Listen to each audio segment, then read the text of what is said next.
life can be incredibly loud. Between the endless responsibilities, the stress, and the daily grind, sometimes the loudest place in the world is inside our own minds. When that mental static builds up, it's hard to focus, it's hard to breathe, it's hard to find your footing. You don't have to carry that weight alone. It's time to quiet the static. Welcome to Head Noise, a live stream dedicated entirely to mental health, brought to you by Unscripted Productions. Our sole purpose? To help you quiet the noise. We're here to share stories, offer support, and help you find your stability in a chaotic world. Join the conversation and be part of the community. Tune in live or watch later on YouTube, Twitch, and Facebook Live. Head Noise. Let's clear the static together. Well, good morning, good afternoon, good evening, wherever you are in the world. This is another Head Noise Mental Health podcast. And of course, I have wonderful, wonderful guests. And today I have Rob Leonetti. How are you today, sir? Welcome to the show. Thank you, Philip. Thank you so much. Thanks for getting up early for me here on the East Coast when you're on the West Coast. I do appreciate a couple of extra Early cups is of coffee relative, but needed. yeah, sure, whatever. The biggest thing was I really wanted to get you on here today, and just so we could have this conversation, because your expertise is very, very, it's vast and very relevant. Trauma recovery coach is one of the biggest things, and being someone who's come from that background yourself, just being able to resonate with those who are going through that kind of stuff. So before we kind of get going, give a summary to the people who are watching, just kind of what it is you do, what's your background, etc. Yeah, sure. I'll give you the 10-second tour, the 10-cent tour.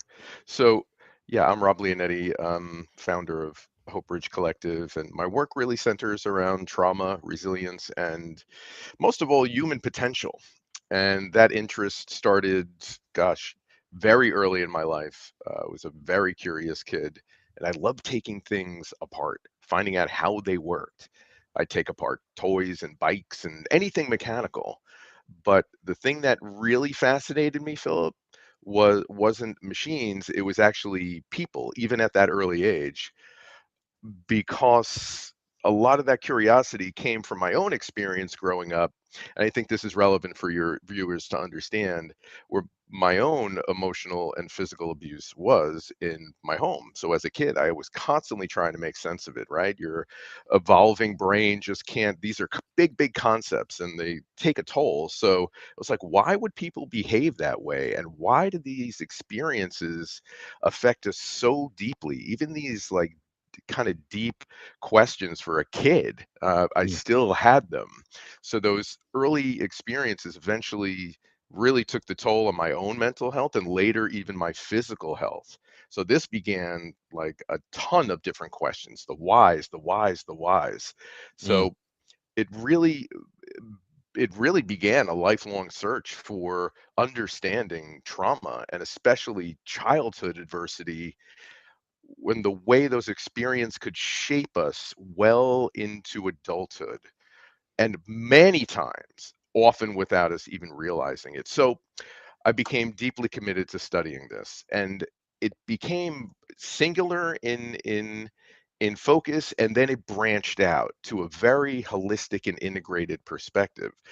So I started exploring things like behavioral science, neuroscience, the mind-body connection, and how deeply interdependent they are for overall well-being. I studied mindfulness, meditation, broader connections in humanity like Eastern philosophy and even quantum physics to make sense of it all.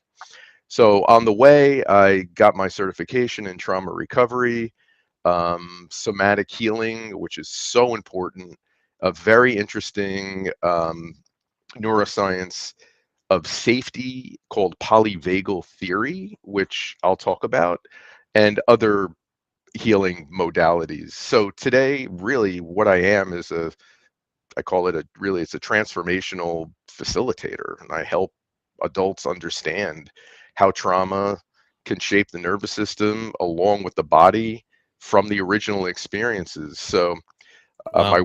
my work focuses on helping people reconnect with safety, resilience, and their own incredible potential, because they deserve it, and they deserve a chance to live fulfilling, authentic, really, and joyful lives that this really, it's an evolutionary system that is just trying to protect us. But we're at a point where we just can't wrap our minds around it, because all we think about it is, wow, I'm really effed up. This doesn't feel right. I don't Yeah. feel good. And Yeah. so there's something called, perhaps you've heard about it. It's called the wounded healer archetype. It's something that the psychiatrist Carl Jung described as a healer or a mentor that had personal experiences of pain and trauma, Right. and gets to a point where they empathize so deeply that they have a calling to treat others. And that's Right. exactly my journey. Wow. I mean, that's amazing. I that's kind of why I do this podcast, actually. I The it's reality of it is that, I've suffered from depression. I've been in a place where I didn't know where to go. I didn't have, um, I wouldn't say I didn't have access. There's so much out there. You just don't know what to go to. What's the answer? There's no, it's like, it's like saying, "Hey, here, get your answer," and handing someone an encyclopedia. Like it's very much okay. Cool. So it's true. the biggest hurdle, I feel for some people, is understanding what it is that they specifically are going through, and um taking that step toward finding the right type of therapy or type of treatment, because it's not one size fits all, which Amen. unfortunately, American world medicine, whatever you want to call it, Yeah. likes to do. Like, especially over here, the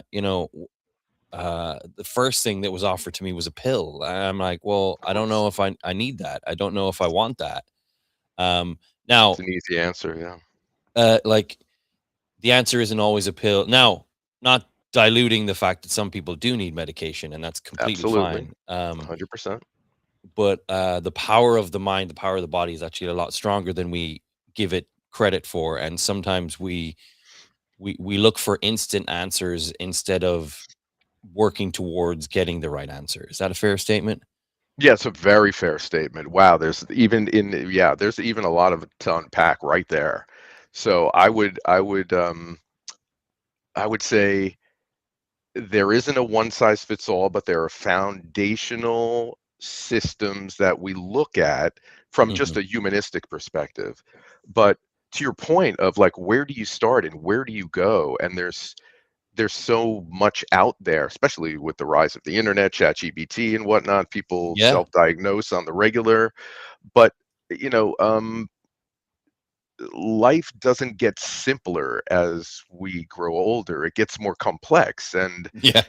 as adults navigate everything, careers, relationships, their own identity, what have you, it the kind of coaching fills a gap between mental health support and personal development, especially for adults who function well on the surface but feel kind of chronically overwhelmed or disconnected or stuck underneath, right? Right. We all walk around as little icebergs. We show everybody the 10% that's dynamite sticking up above the ocean surface. Wow, look at that pretty person. 90% of us underneath that water, we walk around just asking those questions. Why? Ruminating, getting deep into ourselves, getting stuck, losing our joy. And, we are all, I like to think of us all as ice cream flavors. We all have a base of the certain ingredients that create ice cream. But boy, those 31 flavors has turned into almost 8 billion flavors. We're all the same.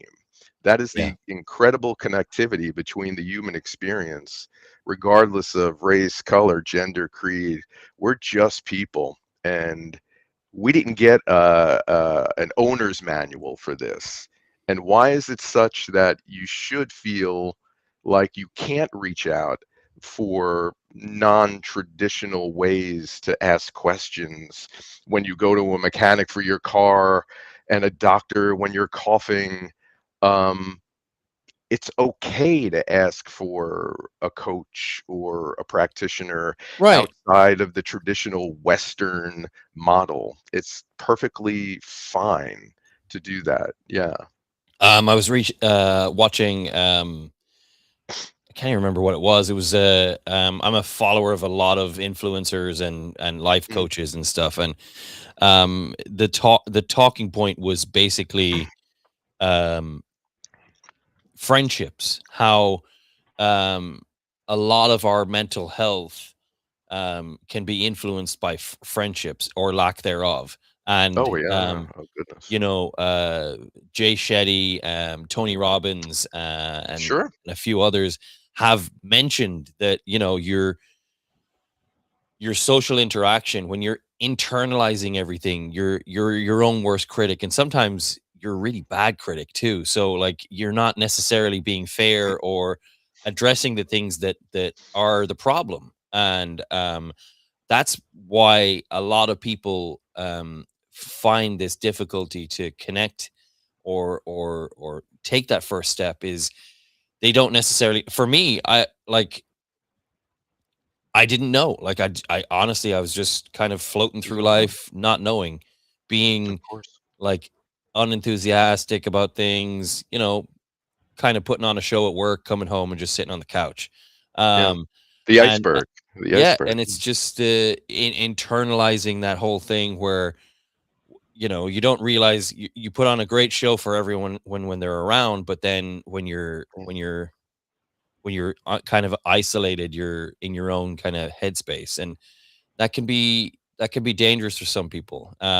You know, I've heard a lot of conversations about you know, suicide and things like that, and people who are in that real dark place. And um, honestly, it's from not being able to communicate or not having that. Like COVID is a lot to answer for. You know, we've kind of lost that ability to connect with one another or feel comfortable connecting with one another. That's the other side of it. You know, Yeah.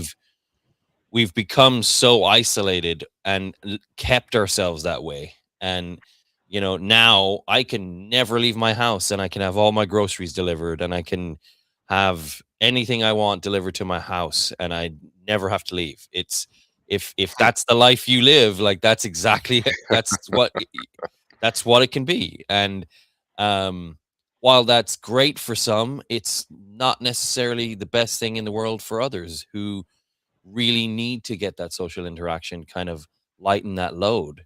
Um, you know, a problem shared is a problem halved is generally the saying, and I feel like sharing it with anyone is better than just internalizing it and not dealing with it.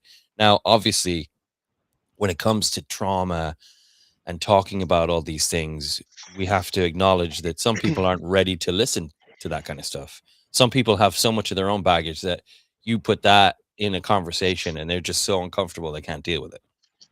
So I say that to say this. This is why again we do what we do here. Yeah.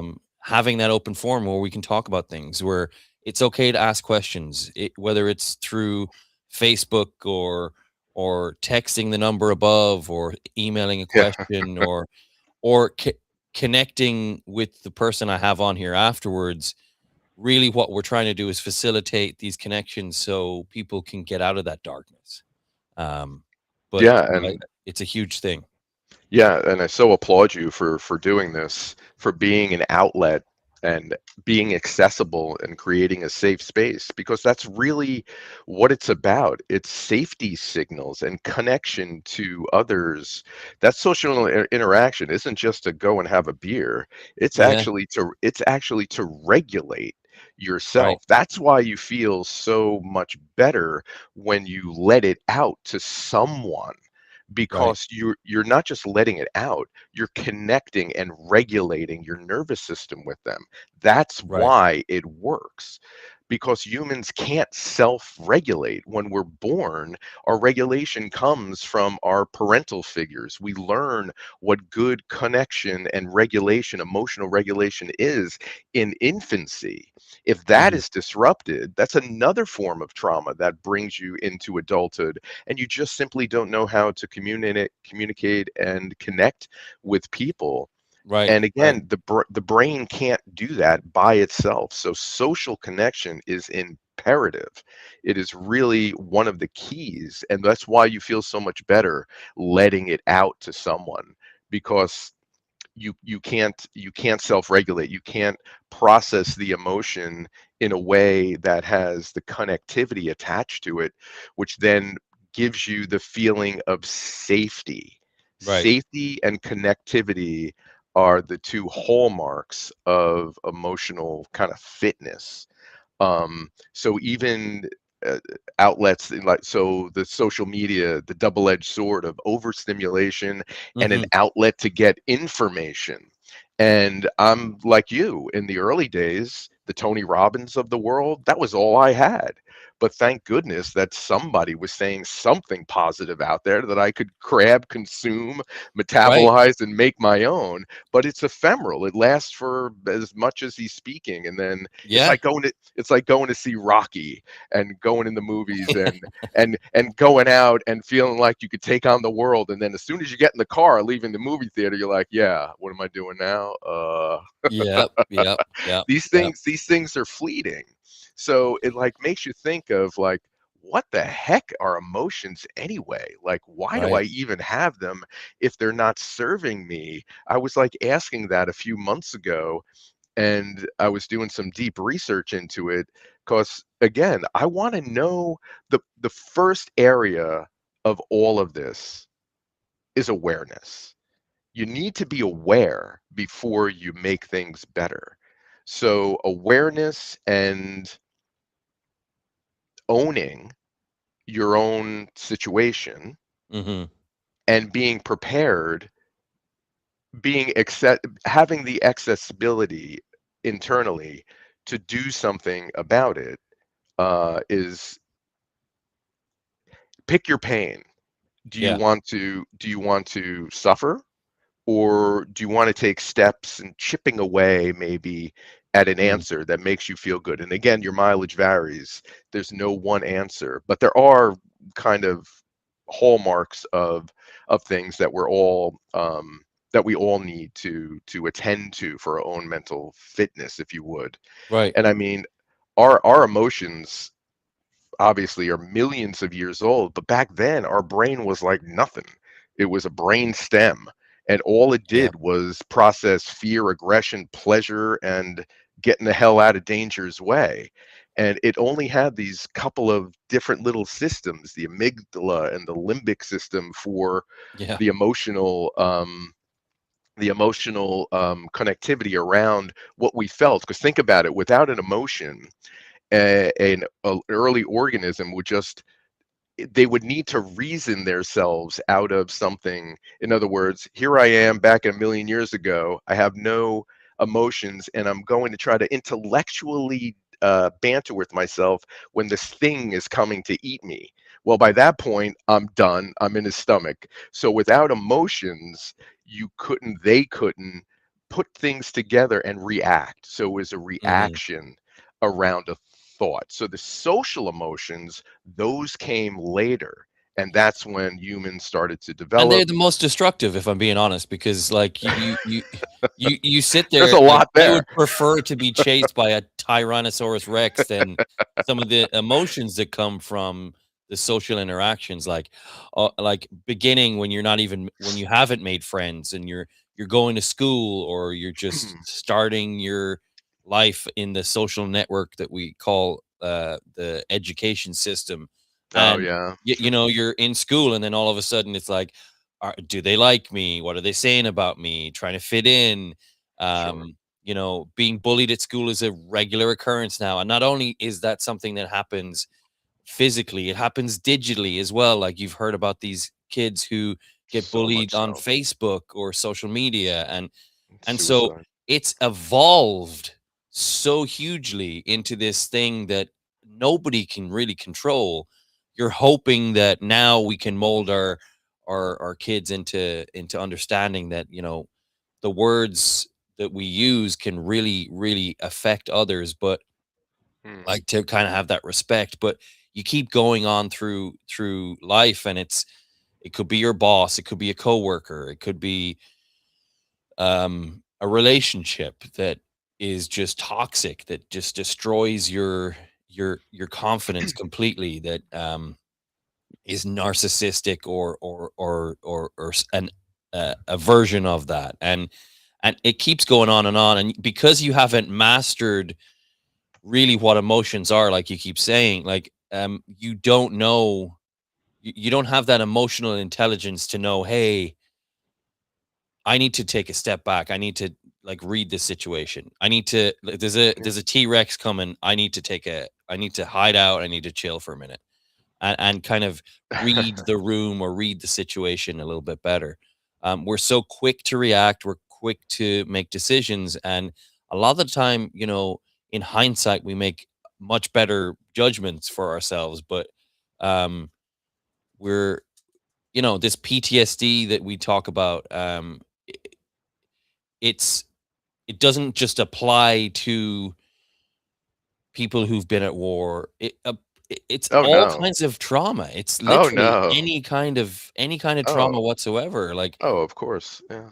Yeah. you know, you go out dating and you meet a lady that just broke up because her guy used to beat her or something, and Mm, then now every time you raise your hand to get the bill, she's flinching. That's reality. That's literal reality. And so we yeah. have to we have to educate people a little bit better, and unfortunately to educate people, people have to be open to it. And that's why the reels that you were talking about, which are like 5, sometimes a minute long, that are these in like little pills of positivity, Yeah. um why everyone loves to consume them that way, because it's like, oh yeah, let's have a look. Oh cool, yeah, I like what he said. That's good. And then on to the next puppy video. Like it's very much um we like to control what we consume, but then we don't want to get too in depth with it. Like if people get uncomfortable very easily. Like talking about this right now is uncomfortable. It's not a subject that people like to talk about. It's their personal health, personal mental health is a subject. No matter how much we have awareness of it, people are guarded, and because they don't want to feel judged, and that's always going to be the case. Um, and so I don't expect a lot of comments on a stream like this. I get comments after the fact for weeks on end, but Mm, um, it's feeling safe, being able to ask questions, feeling safe, being able to bring your trauma to somebody who has experience in dealing with that. And unfortunately, it's an uphill struggle for a lot of people. Um, it is, and I think one of the hallmarks of you just you have to understand that you're really, really okay, and we're all in this together. We are humans, and by definition, regardless of our upbringing, trauma or not, we are functionally imperfect, and that's perfectly okay. mhm, And to accept that, to look for perfection is an exercise in futility, number one. That's silly. mhm, Um, but the thing about it is, we all have our baggage.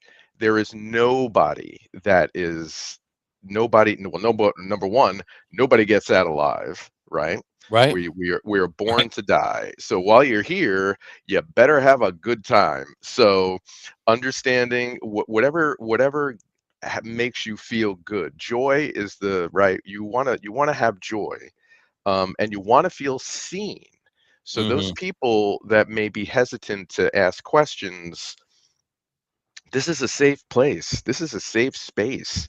It's perfectly fine. There is no question that I haven't seen, heard, or actually experienced. So lay it on me, guys. You are in a safe place, and I got you. There is nobody more compassionate or empathetic than the man talking right now, as well as Philip. So we're here to do you a service. That's why we're talking to you right now. Right. And really, you got to work with what you got. Now, we are Right. working with a brain that was made for prehistoric use.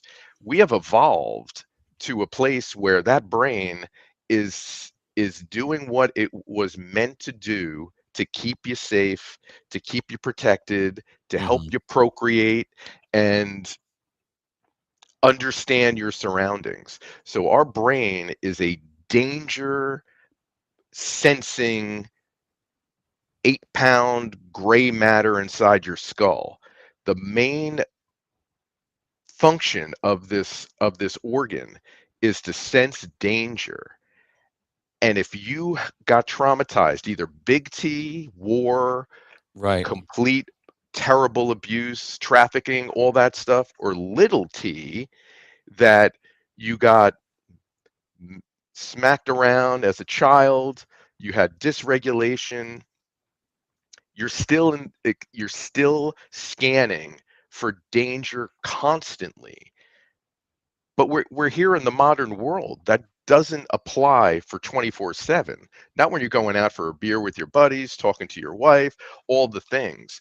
But the brain gets programmed for that because it is a pattern machine and it is sensing danger all the time. Because why? Because it wants to keep you alive. That's its main function, to keep you alive. But here we are in the digital age with a brain that is this multi-part thing, from reptilian to mammalian to higher thinking. And what do we do with this?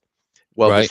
this integration machine that is helping you stay alive takes 20% of all your resources from food and oxygen and everything. It's like a small percentage of your body weight, and it is consuming all the energy that you have because it has a hell of a job to keep you alive, to process your body's functions, all the things.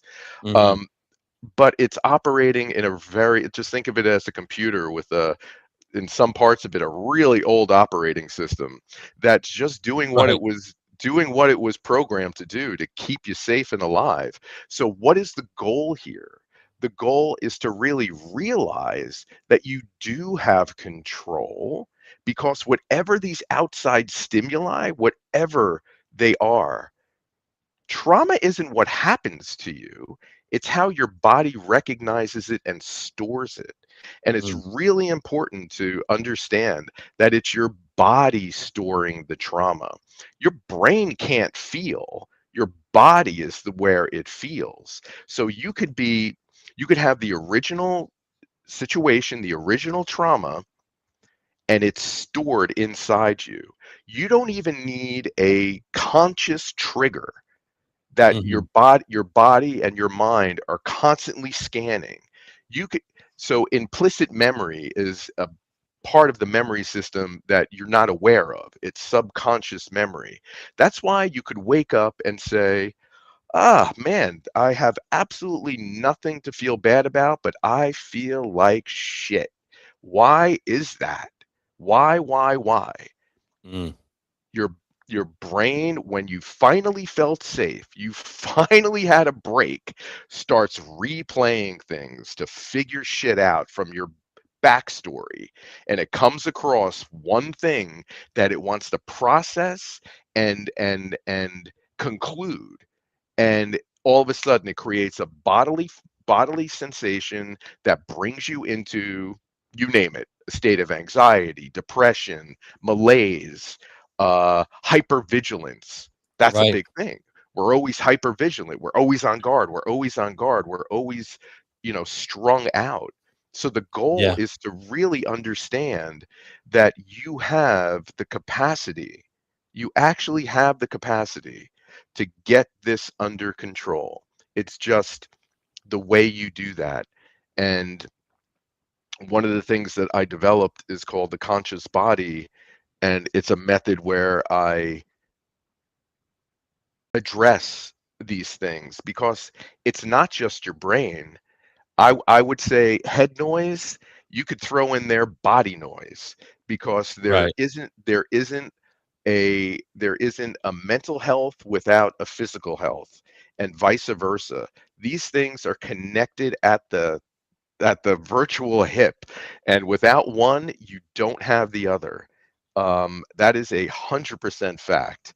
And my mission in life is to try and impart this insight and, dare I say, wisdom from 30 years of studying this stuff and being a part of its effects, being Right. the being the recipient of the effects. I have 4 stents in my heart to prove that mental health impacts your physical health with inflammation, Mm. you name it, GI Yeah. problems, you name it, every physical attribute that could go wrong, mental health will bring you there. Yeah. So Totally. it's astounding that even I remember seeing one of your last guests. You sent me a link to one of your last guests, a lovely woman who was talking about somatic things, body things. Mm. And one of the things she told you was get sunlight in your eyes in your morning ritual and do some stretches and whatnot. And that was so important. I got such a just grasp onto that.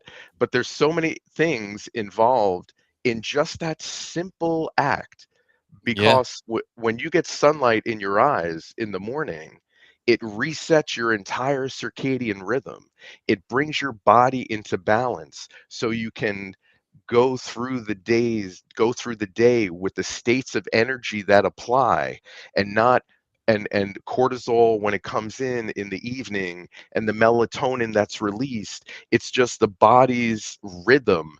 And just getting pure sunlight in your eyes for 20 minutes in the morning, even if it's a cloudy day, it doesn't matter, that it will do its job. So these little lifestyle changes um, can play such an incredible part into mental wellness and just Right. feeling well. And that's a big part And it's of such a what small change, but such a small change. it's like getting up and opening the curtains and kind of stretching and doing this kind of activity feels like like saying that sounds like such a small change. For some people, probably sounds like a change that is almost impossible if you've got like children and you've got all this other stuff going on. But like it is such a massive impact on your mental health and your body and everything else. And Well, sometimes the smallest changes are the ones that affect us the most. So it's important to you know, here what I always say at work and in business is, and I feel like it applies here too, is you can't keep doing the same shit expecting different results. that's the definition of insanity. Right. That's a well documented, Eh, yeah. So then it don't be becomes insane. priorities. Yeah, don't yeah, well, yeah, that's yeah. If it was that easy, So Well, so where are Rob, your where are your priorities? That's the thing. right, It's like being in a plane and the oxygen masks come down. They always say put your own on first before you could help somebody right. else. Like that So ever happens.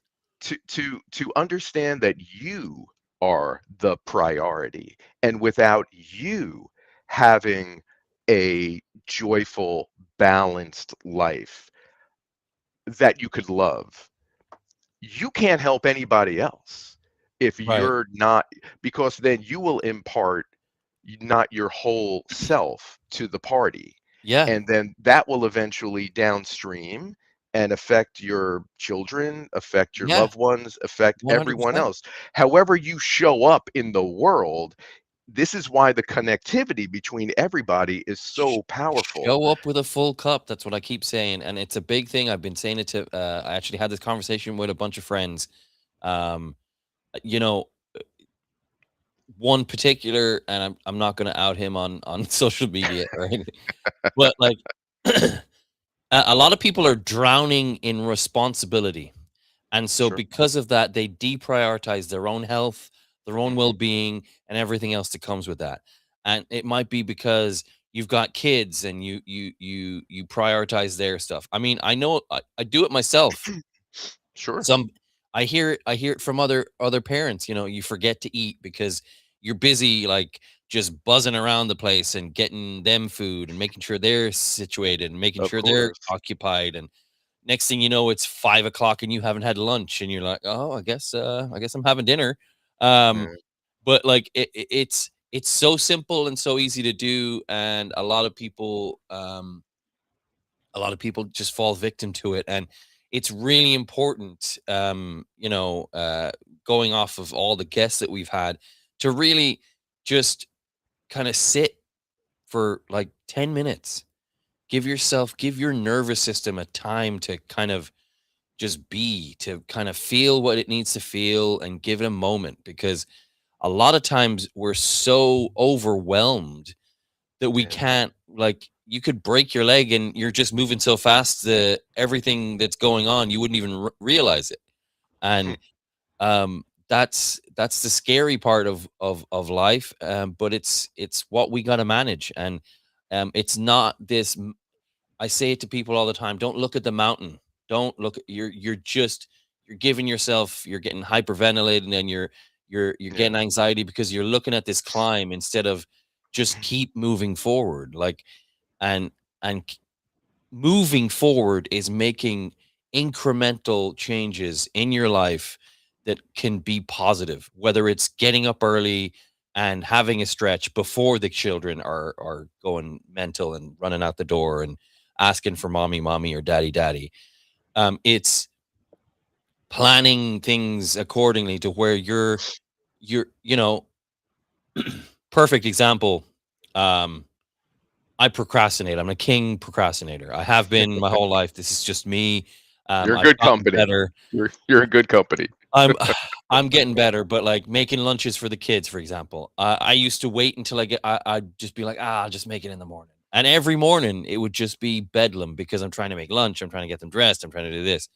And then one day I just said, you know what? It's probably a good idea if I just start doing this tonight, like the night before.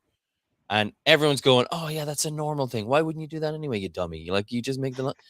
But like, it's, if we make these logical changes, like, all of a sudden I started to kind of manage it like it was a business. Like, Hmm.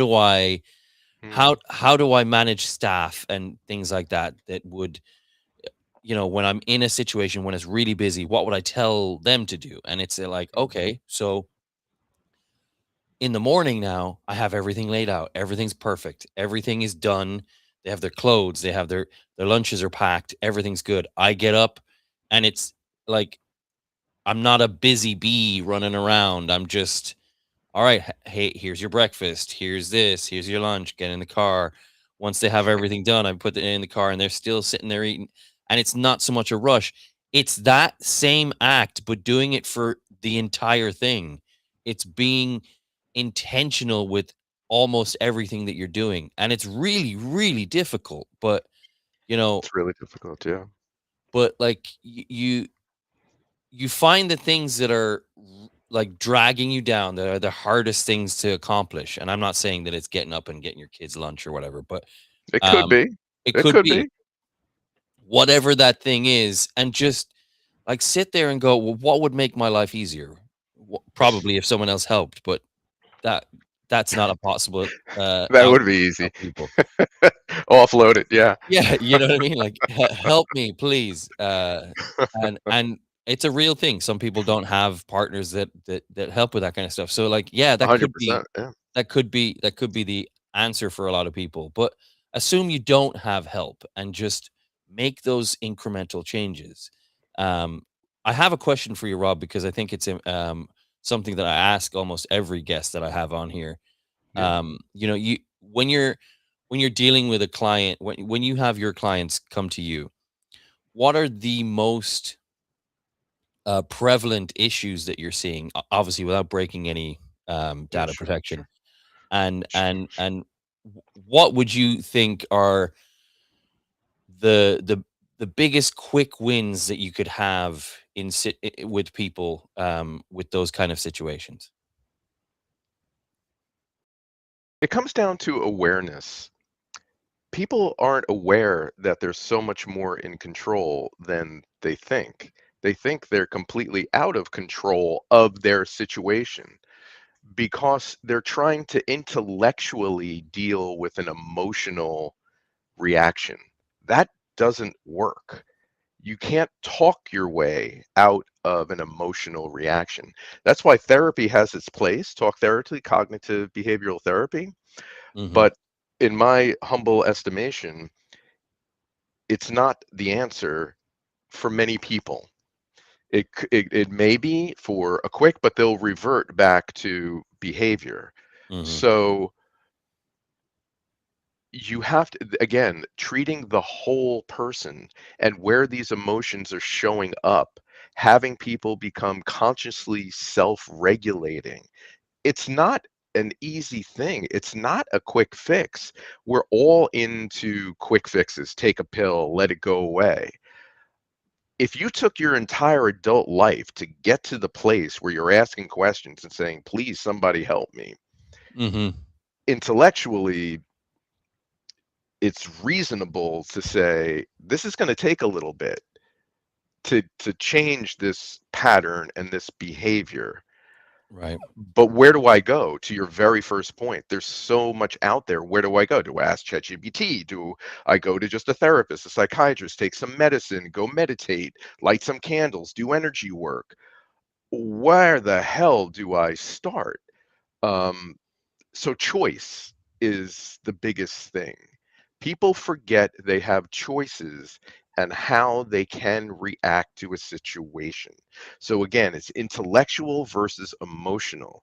You can't override an emotional reaction with an intellectual reasoning. It doesn't work. So there are methods to create a environment of safety, of regulation, to help you process that and create a intent on moving through that pattern. Now, the thing that you said, the little changes, this is really, really powerful.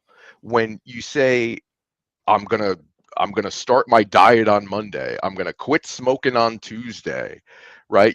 You always hear that an a somebody coping with a an addiction, they have to come to terms with wanting to address that addiction.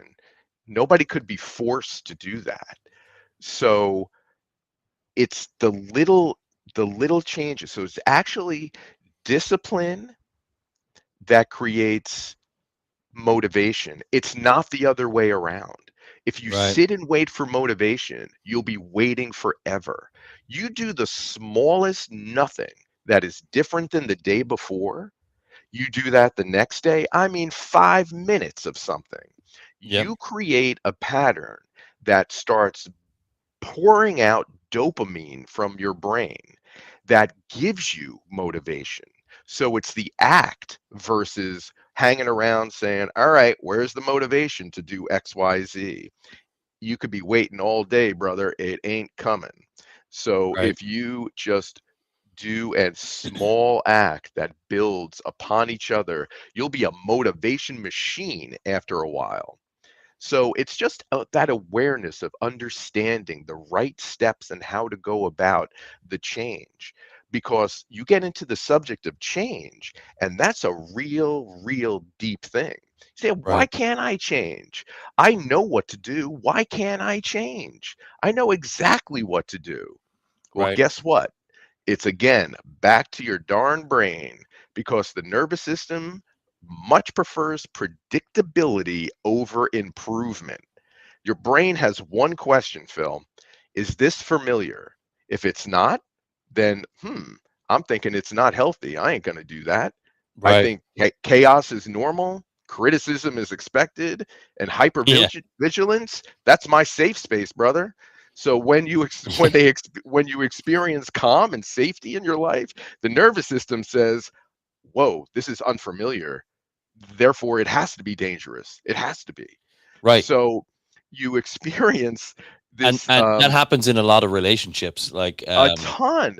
That's Like you find exactly why someone, you you find do the it person that you over. think is forever, or you're Exactly. dating and this guy or this girl is so safe and you're just like, I don't know about this. Oh, safety is weird. Let's not do that. Like it's Yeah, you and it's a got it. real thing. It's a real thing. I mean, It creates uncertainty.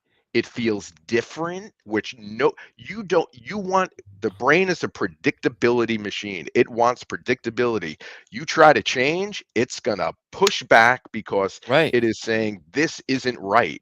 So you need somebody to help you get through that pattern recognition and burst through it. Yeah. And really, you're changing your identity, and your ego is saying, you're killing me. I'm becoming somebody else. Stop, stop. Right. I Right. can't do this. But that's just not the Yeah. case. Your You're brain is just just basically going better the devil you know than the devil you don't, and it's destroying any kind of building blocks toward recovery. And and unfortunately, especially, yeah, rewiring your brain is not this easy task. It's conditioning yourself to into new thinking, and it's not an easy task. but the, It's a but it can be struggle that done. everyone is going through. But yeah, Everyone, but it can be done because of like that the theory of neuroplasticity. Your brain understood, it learned the patterns to get to where you are. And the right, great thing is it could learn to get out of it too. It right, could learn to get out of it with the right approach. And there's so many different approaches, EMDR, cognitive energy, all the things. Sometimes they work, sometimes they don't. It's because we're all so individual and complicated, and that's okay. The whole point is it's okay. And there is hope that you can change for the better, for your betterment, whatever better is to you. You're right, just, and you can't beat yourself up. You can't beat yourself up for being the person that you are, because right, God made you that way. You are reacting based on trying to keep yourself safe, and your mind and your body are just trying to protect you, man. That's all they're doing.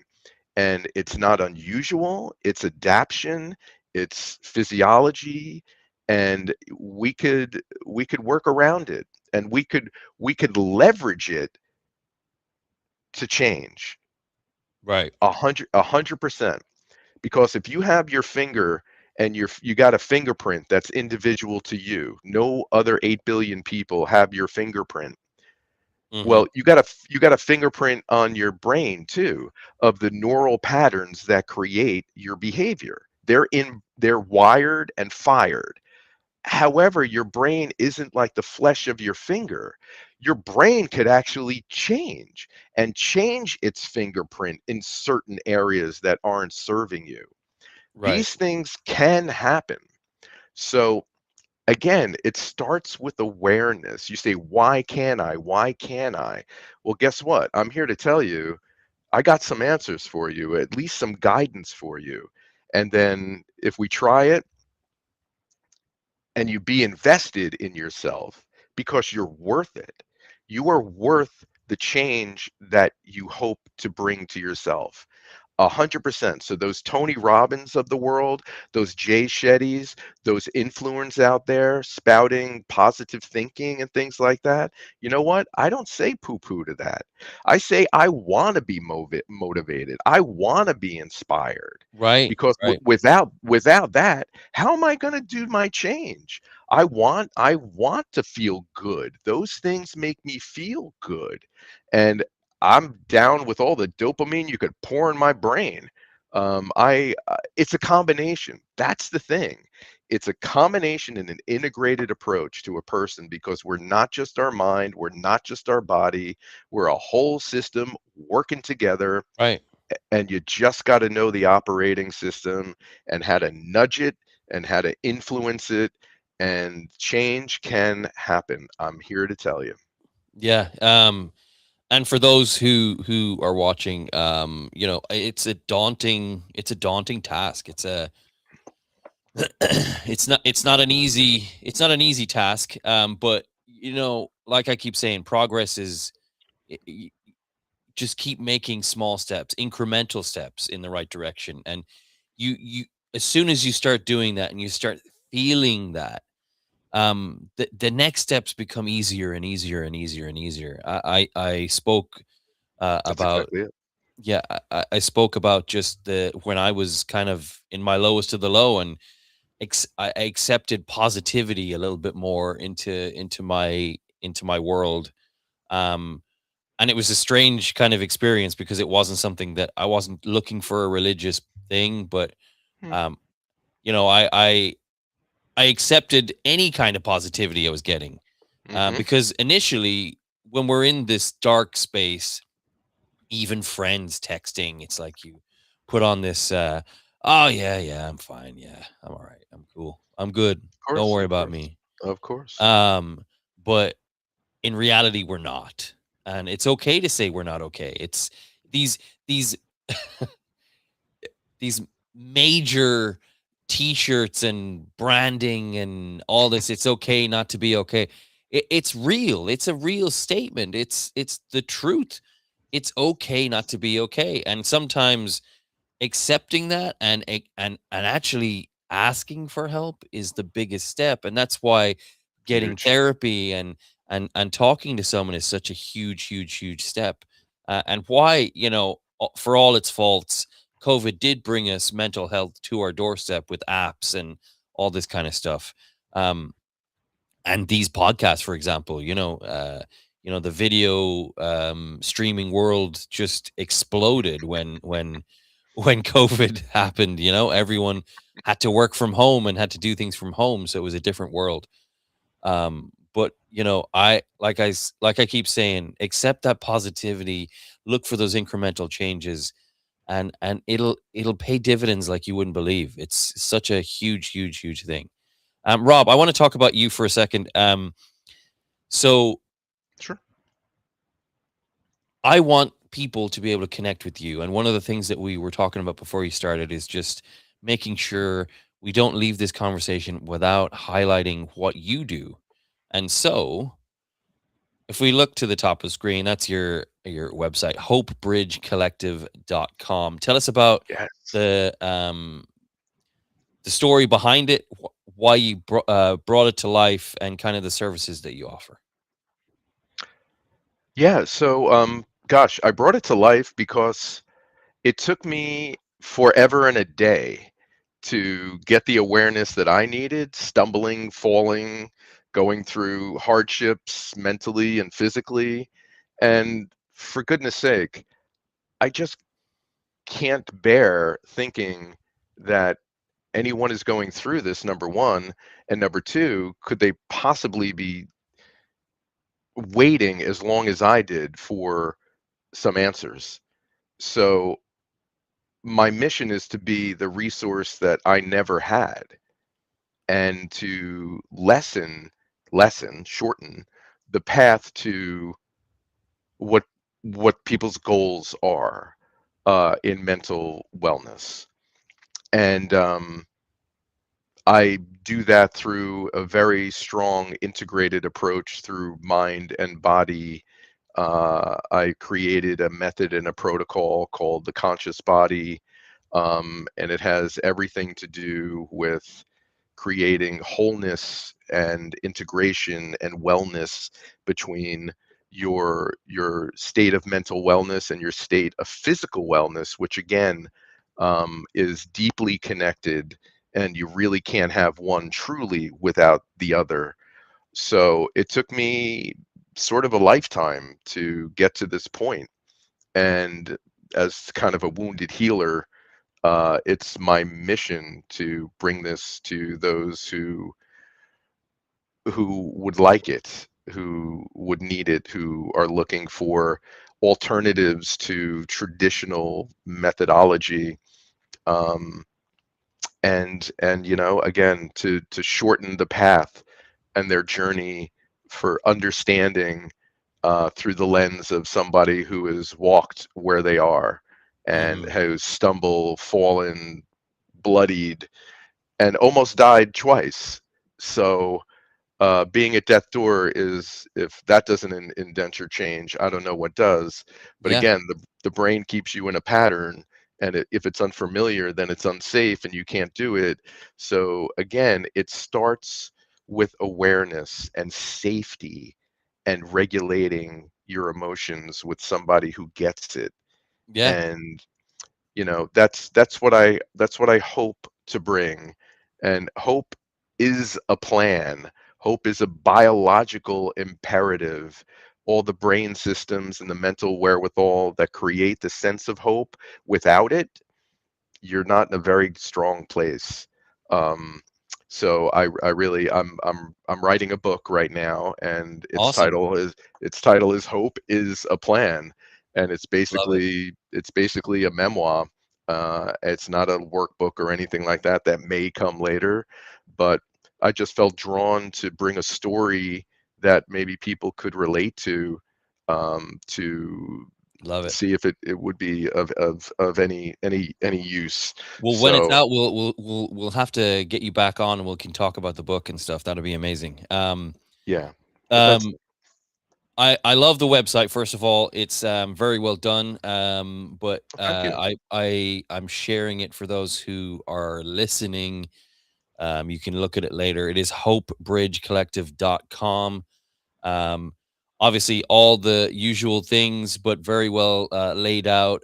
Just talking about Rob and how incredible this guy is, but you've already figured that out from listening to this podcast. Um,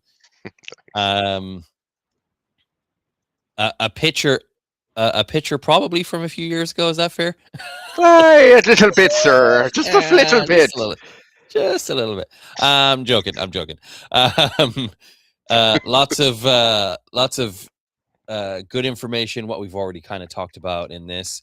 But the services, one-on-one coaching, group coaching, corporate speaking, um, great speaking topics that would benefit anyone or any business. But the most important one, even though there's quite a few more slides, we got resources, which is awesome. The most important one I want to highlight is contact. Yeah.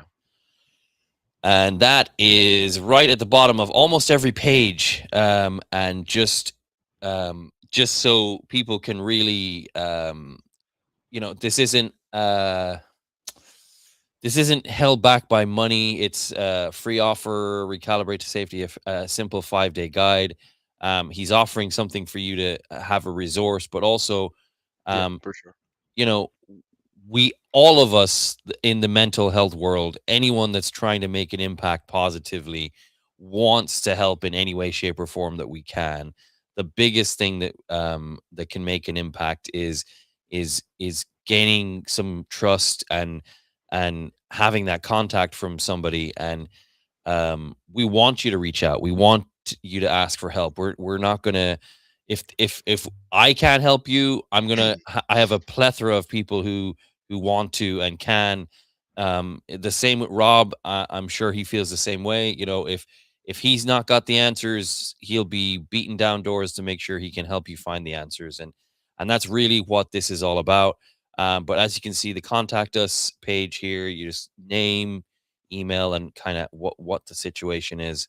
And there's a free one-on-one coaching for 30 minutes just to see what can be offered. So Well, that's nothing's exactly standing in your way. That's exactly right, Philip. So the synergy session that I offer, 30 minutes to connect and literally synergize between each other to see if we are a match. And if we're not energetically, or the situation just isn't aligned, I, like yourself, have a network of other practitioners I could get people in touch with. So that's just a free 30-minute chat to see if we're synergized to work with each other. And if not, there are other alternatives. That's the thing. There is choice. So you could fill that out. You could email me at rob@hopebridgecollective.com, and I'd be happy to discuss options for you. But it's really important to understand that you're not broken. at all. Nervous Yep. system has just adapted to you to survive. That's it. And you could recognize that, regulate that, and restore the whole you. That's the take home. But you're Right. not broke. You're not broken at all. Well, all I can say is I feel like I have shares in Superglue right now because that's what I've been doing most of the last 5 years, is piecing things together. But Hmm. it's a real thing. There is hope, and it can be found at hopebridgecollective.com. And if you are serious about any of the things that we've been talking about today, Rob is definitely a resource for you. And I hope one of you or all of you take advantage of that. Rob, thank you so much for being on the show. You're an amazing person, and just I could talk to you for hours. And I am deadly serious when I say when your book is released, really would love to have you back because I'm sure our viewers and listeners would like to hear more about the book. Be a Until pleasure. next time, everyone, thank you so much for tuning in. This has been another Head Noise mental health podcast. And as I always say, go with grace.